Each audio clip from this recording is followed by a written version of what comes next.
উত্তরপ্রদেশের এক আম ব্যবসায়ীকে অপহরণ করার অভিযোগ উঠল প্রাক্তন পঞ্চায়েত প্রধানের স্বামী তথা তৃণমূল নেতা ও তার অনুগামীদের বিরুদ্ধে। যদিও পুলিশের তৎপরতায় অপহৃত ব্যবসায়ীর উদ্ধার হয়েছে, তবে পুলিশ গ্রেপ্তার করেছে তৃণমূল কংগ্রেসের নেতার দুই সঙ্গীকে।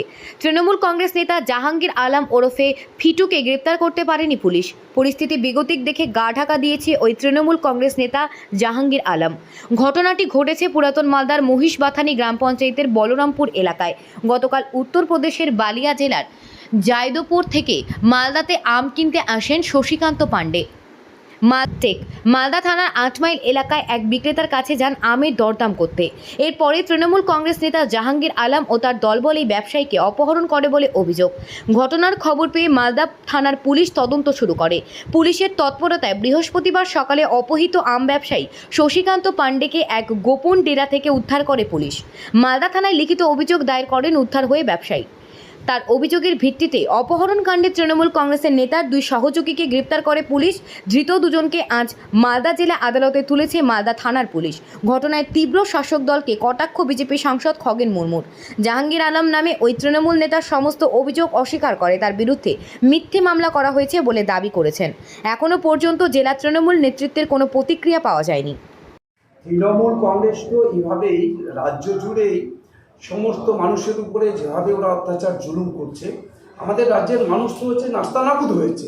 আজকে উত্তরপ্রদেশ থেকে একজন এসছেন ব্যবসায়ী, তিনি এখানে ব্যবসার জন্য আম ব্যবসায়ী তিনি এখানে এসেছিলেন, তাহলে তাকেও আজকে সেখানে কিডন্যাপ করা হচ্ছে, তাকেও এখান থেকে তুলে নিয়ে যাওয়া হচ্ছে। কিসের জন্য তুলে নিয়ে যাওয়া হচ্ছে? অর্থাৎ তৃণমূল কংগ্রেস হেন কাজ করে না, যে এতটাই হচ্ছে যে ওদের একটা যে এরা এত পটু, এতটাই হচ্ছে এই ব্যাপারেতে পরিকল্পনা যে কার কাছ থেকে কিভাবে করলে পরে সেখান থেকে কিছু টাকা পাওয়া যায়। অর্থাৎ এরা তো কাটমানি, তারপরে লুট, এই সমস্ত ছাড়া তো কিছু বোঝে না। উত্তরপ্রদেশ থেকে এসেছেন ব্যবসায়ী, তার কাছে টাকা আছে, তাহলে তাকে কিডন্যাপ করতে হবে, সেই টাকা ওর কাছ থেকে হচ্ছে সমস্ত সব টাকাগুলো হাবিজ করতে হবে, এটাই উদ্দেশ্য। আজকে এবং তারপরে যে কিডন্যাপ হয়েছে, তারপর কিডন্যাপ করার পর কোথায় গেছে? ওকে তো উদ্ধার করা গেছে, কিন্তু আজকে গেলেন কোথায়? এখানকার যে তৃণমূল কংগ্রেসের প্রাক্তন প্রধানের স্বামী, উনি গেলেন কোথায়?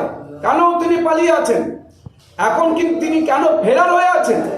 অর্থাৎ তৃণমূলের দেখবেন সব জায়গাতে যত এখানে মানে খুন হচ্ছেন, যত মানুষ খুন হচ্ছেন, যত অঘটন ঘটছে, সব তৃণমূল কংগ্রেসের সেখানে হাত আছে। আর আমাদের রাজ্যের মাননীয় মুখ্যমন্ত্রী দিদির তো হাত আছে। যত দুষ্কৃতকারী, যত হচ্ছে যে এখানকার গুন্ডা, তাদের সবাইকেই আমাদের রাজ্যের মাননীয় মুখ্যমন্ত্রী তিনি তাদের সবাইকে পুষে রাখেন এবং গুন্ডামি করার জন্য তাদেরকে সাহায্য করেন। নিউজ প্রাইম টাইমস, আপনাদের সাথে, আপনাদের পাশে।